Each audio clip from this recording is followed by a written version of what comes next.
everywhere, every city, value, great service. Islands is very underrated, and if you can get to an Islands, it's delicious. I love they have a burger there with a pineapple on it, and that has inspired me because when I go to the counter, that's how I get my burger. Oh, wow. I get actually barbecue sauce and pineapple. It's incredible. Look, I love these burgers. I think there's nothing you can say to take these away from me. Five Guys, Umami, The Counter, and In-N-Out are the best. Now, Chris, what would you say is your favorite burger in LA, hands down? Well, you know what it is? It's Fat Burger, but there's a problem. Okay. I love the Fat Burger on Ventura in Sherman Oaks. Yes. It's a great Fat Burger, but I've found that different Fat Burgers are very inconsistent. Really? Yes. I hate, by the way, I hate that in any restaurant. Inconsistency is the biggest deal breaker in a restaurant. If I'm going to go somewhere, it better be consistent. You go to the Fat Burger in Universal City, it's like a totally different burger. And let me tell you what happened to me. Here's why Fat Burger isn't on my list tonight. And I understand that people in LA, look, they're passionate about Fat Burger because you got Magic Johnson behind it. People in LA feel like Fat Burger is theirs even more than In-N-Out. I feel like there's something about Fat Burger that feels more like you've been jumped into a gang. I mean, Fat Burger is literally, it's that kind of a burger where people are passionate about it like that. First of all, they want to say it's better than In-N-Out, which I think is just a lie. I just flat out think it's a lie. Look, I think there's no way you can say that. The Universal, you brought up the one that has changed the world for me because I used to love Fat Burger and I lived right next to the Fat Burger at Universal, so it used to be my go-to late at night.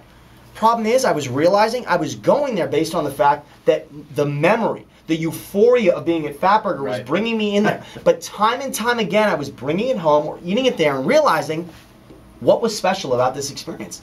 In other words, I was eating the burger and realizing I was fumbling around for my fries quicker than I normally should be. I was drinking a shake quicker than I normally should be. In other words, the experience of the burger itself was nothing spectacular.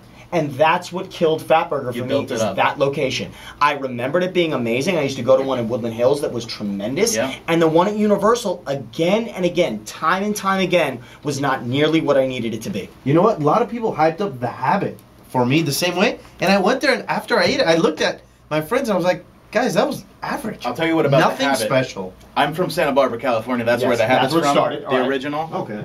It's the best. Really? So The Habit in Santa Barbara is amazing. I love it. It was the best. It was an after-school destination.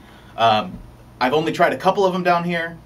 So, you know, check back for a bigger That's fine. report. Look, I have a friend of mine who loves it. I have a friend I'm going to see later tonight. That if there's a Habit where we're going, that's where we're going to eat. Right. I mean, he's in love with it. And by the way, I will say this, for a couple that we saw on Facebook, if you haven't been to Father's Office, that one is in Santa Monica. I've heard amazing It is an amazing, it's sort of a wet and sloppy burger. It is delicious. It's another place you can pick up a girl and get a beer, though. It's a destination hotspot in Santa Monica. Sort of hoity-toity, but amazing, amazing burger. Delicious. You've got to have it. It really is that good. I would say it's incredible. Also, Pie Burger Pasadena. in Pasadena is delicious as well. Sort of like an old dinerish feel, really an old school kind of feel. It's right off of, what is it, California and Lake. Yes, it is. Tiny little place. You'd never know it's there. Another one that we didn't bring up that is another LA destination, and I know that my friends are mad I didn't talk about it, the Apple Pan. You guys been to the Apple Pan? Really? Never even heard of that one. Really. The Apple Pan is an amazing hole-in-the-wall, at least 50 years old, very much like Pie Burger. You walk, it's right outside of the, the pavilion? Pico. Yeah, it's on Pico. It's actually not far from an Islands, Misak, and it is. It's right across from the, the West Side Pavilion? Yeah. It's right across the street from the West Side Pavilion.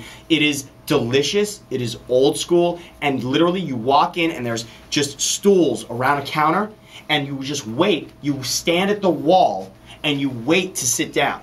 And as soon as people get up, then you fill in the seats, and it is all, I mean, it's an amazing burger. I'm going to throw a curveball for you guys. Johnny Rockets, your thoughts? Okay, let me step in on this, by the way. Pretty damn good Chris burger. brought up the greatest point earlier, which is consistency. Johnny Rockets, in my head, is one of my favorite experiences. Very consistent. Nice, delicious, crisp part of lettuce that they put in there. They always put great lettuce and a great thick slab of onion in there for you as well. And it's amazing. I remember the burger itself being juicy. Here's what happened. Recently, I went to a movie at Universal. After the movie, I met a friend at the Johnny Rockets at Universal City. Mm-hmm.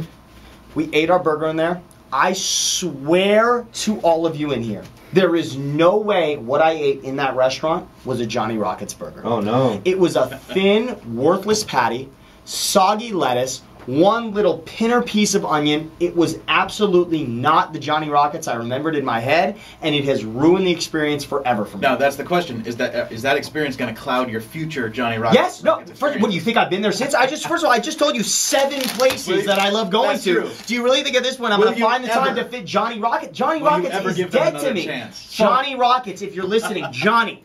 You're dead to me. It's over. No. It's over for Johnny Rockets. Look, I'm telling you, I've got Five Guys. I've got Umami. I've got In-N-Out anytime I want. I'll give Fatburger another chance because Fatburger is a staple of Los Angeles. Johnny Rockets and your BS 50s diner, get out of here with that, all right? You're killing me with this experience. It's supposed to be so amazing. If your burger isn't what it's supposed to be, I'm not coming for your burger. I don't want to go to Universal City and pay $8 for parking. I'm never going to Johnny Rockets ever again. I'm done with Johnny Rockets. You're nowhere near this conversation. Johnny Rockets, you're out. So would you say In-N-Out is the most consistent burger across the board? In-N-Out is it. How about this?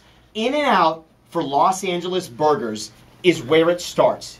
You compare everything you eat when it comes to hamburgers to In-N-Out. It's the Bill Russell of In-N-Out hamburgers. is still the greatest. By the is. way, I was part of an In-N-Out challenge once. I ate 5 double-doubles. What? And lost the challenge. You don't say this okay? right as the show's I lost ending? the Come challenge, on! You're all staying. right? I'm going. I'm getting something to eat, man. Let's go. It's delicious. Guys, it's been a lot of fun. 570 Rob, Mesock, thank you so much. We've got Steve Stillwell and Chris Anders. They'll be taking over. Going all night until 1 a.m. Yeah, absolutely. You will hear from Sam here again. I promise you guys. Sam Batesh will be back, and we'll find another category of food to talk about next time because this is too much fun. I'm out of here. Woo!